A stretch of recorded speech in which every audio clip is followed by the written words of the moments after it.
dapat starter kit NORWEX. Okay, let's unboxing.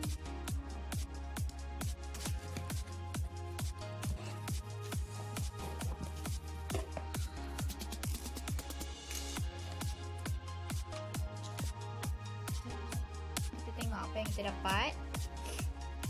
Okay, first NORWEX body and face glove. Besar. Alright. Okay, next window cloth. Okay, kat belakang ni boleh tengok cara pakai kering, cara pakai basah and how to care. Okay, jom kita tengok.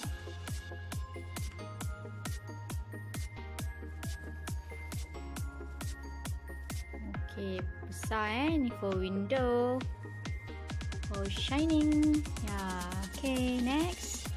Okay, ni face cloth. Ini biasa orang pakai untuk cuci makeup. Kecil je. Alright.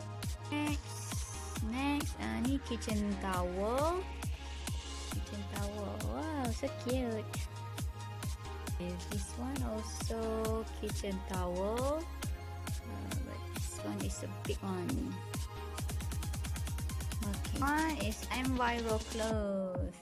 Okay, belakang pun ada cara-cara untuk pakai and jaga. Okay, jom kita tengok berapa besar dia. Okay, this one enviro cloth, multifunction. Last one, small one.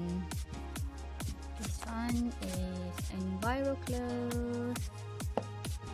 This one window cloth.